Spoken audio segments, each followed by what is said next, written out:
Okay, I hope I can put this video together good. Another question is, what kind, what other catastrophes can we expect, and what is it we're trying to create? Pretty interesting, and it's pretty wild, but you got to kind of understand that our brains are completely wrapped around our current experiences, how we perceive life. So anything that's going to be the solution is you got to wrap your brain around something completely different. And it's got to be the solution. Everybody's looking for the solution, right? So, what does the solution look like? And we don't know how to wrap our brain around a solution to everything. But there are hints. One thing that I looked at is Deepak Chopra. Look at this guy. He's sort of, his whole career was mind, body, and spirit, and written a lot of books, made his whole freaking living off of how to live well, how to live healthy, how to live that perfect life, how to create an ageless body with an ageless mind. And yet, the guy is aging. And then his father died, and now he meditates on death and just is looking forward to death and writes a book on, hey, that's where we're headed, is towards dying. Be at one with your dying. And it's like, does that make any sense?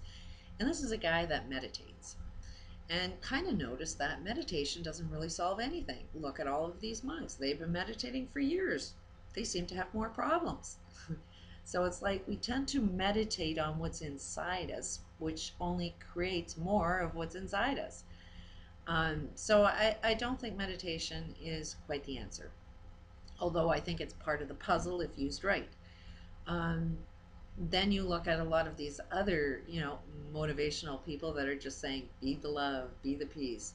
When I was in a problem, the one thing that pissed me off more is these people that just wanted to ignore the problem and just say, oh, be the peace.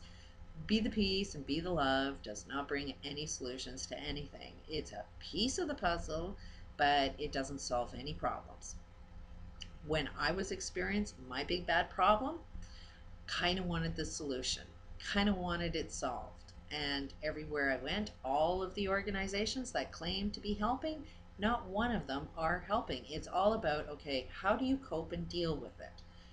That's what a problem is all about, is how you cope and deal with it. And it's like, no, I'm a very, very positive person. I always look for the lesson and try and grow from it. And that did not solve the problem. Part of my problem was, okay, I was dealing with a lot of abuse. When I had my big awakening was, I found out how corrupt the government systems are. Our justice system can't, they open, justice already openly admits it's not a perfect system, which means if something is not perfect, it cannot tell right from wrong. So, when you have the experience of how friggin' off the wall they are, that they can't even tell something that is in their face obvious wrong, like it goes against every law that they say, and they can't tell the difference. There's something wrong if justice can't see something that's freaking obvious. And it's not even worth fighting, because at some point in time you end up saying that, what, I'm going to fight justice by constantly using justice. At what point do I know that I ain't ever going to find it, and that game is only designed to cause me stress and end my death? So that's when I kind of put all of the pieces of the puzzle together to see, okay, everything is wrong. Everything is wrong. And we can't see what everything is. And then we kind of look at religion. And you got to admit, a lot of things are wrong with the religion. Because if somebody had the perfect answer to everything and it's religion, we would all get on board of it. But a lot of people aren't getting involved in religion because they can kind of see, hey, that's not really working for me. Kind of believe in a God. I personally believe there's something bigger and better than us, higher power of us, But religion doesn't seem to be the answer. Religion seems to be the reason why we're at war with each other, because there seems to be more than one God, and we seem to have different interpretations of that God. And our interpretations are, you got to believe as I believe, or you're going to hell. You won't be saved. You need to follow me, or there's something wrong with you. My way, or you're evil. And then they go around judging, and most of their books say don't judge another person. So it's like religion is completely insane, and we can't see the bigger picture yet. So I think, where we are headed, this evolution, this awakening, um, which I think will happen by 2012. And it is going to be our creation of heaven. And a lot of things psychologically, we always look at things as being out there. And out there gives you no control. It's something that you're always going to be driven to, but never actually experience it because it's always out there. You always have to run for it. You always have to go towards it. And as long as you're going towards that, you're never going to experience it. And, religion is another thing that drives me insane, that they say eternal life can only be experienced by death. Death is the opposite of life. So how can you get eternal life through death? It's like, makes no sense whatsoever. So it's like, okay, I can just believe in a Jesus and I'll be saved. Saved from what? When you be saved from death, isn't it what you want to go to is eternal life? And yet you need to die there. And they're saying, hey, follow Jesus. He was an example. And it's like, did Jesus die? They put him on a cross and everything, but he was alive. So I think Jesus is more of an example. And this is the biggest, wildest thing. And this 2012 calendar is suggesting the end of time. And we're perceiving that as, oh, okay, the world's going to end. No, it's going to be the end of how we perceive our reality within time. And Deepak Chopra is another one that kind of is a little fucked up in what he's meditating on, because he is saying that we need to have all of our problems because our problems are what drives us, that our problems are what makes us move forward. And the movement forward is time. It's a measurement. Time is nothing but a measurement of how we move, how we perceive a three-dimensional object moving within time. And all of our objects are moving because of our problems. And all of what are they moving to? Towards the solution.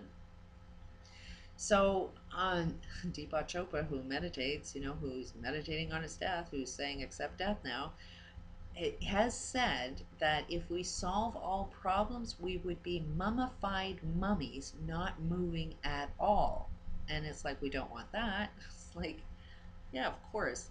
Who the hell wouldn't, would I be motivated towards heaven if heaven was about me just not moving and not experiencing myself in anything? Like, yeah, that would drive me towards enjoying the problem because I'm moving that way. But it's also not a motivation to solve any problems. It's also a motivation to say we need to have sex with our children because that's a problem, and we need to enjoy our problems because otherwise we'd be mummified mummies. That means there needs to be a lot of poverty in the world. That means you have to have a lot of illness, because those are problems that we need to enjoy because otherwise we'd be mummified mummies. Doesn't make any sense. What does make sense is you got to understand what your heaven is, and you got to understand that heaven is where everybody else belongs. And where is it that you don't experience time? When you're having fun, doesn't time fly? Heaven is all about you enjoying the movement of three-dimensional objects while not observing time. Time is only experienced when you are you've recognized a problem and you're looking for the solution. So that's the only time you notice time. But if you can attract a solution all the time, if you can be having fun with your life all the time, if you are never sinning, because sinning is a problem, then you're enjoying your life without time. So that's where we're headed. That's where the solution is. It's going to be about, we're creating this heaven, but we're enjoying heaven. We love heaven. We love it so much we don't pay attention to time. There is no time that enjoyment starts, and there's no end of when. There's just excitement, something to look forward to every friggin' day. There's always going to be something else for you to get excited about. Look at every aspect of when you have fun and what's involved in it that you have fun with. You're excited to wake up in the mornings. You always have something to look forward to. You can't wait to get started. Everything's a lot of fun. You know, when fun ends, it means that you got to experience something else, but it's not going to be our perception that we're in a loss and don't know what's coming next. It's always going to be another creation of something else. You know, try to wrap your brain around what would it be like if you were having fun all of the time. What would need to happen then?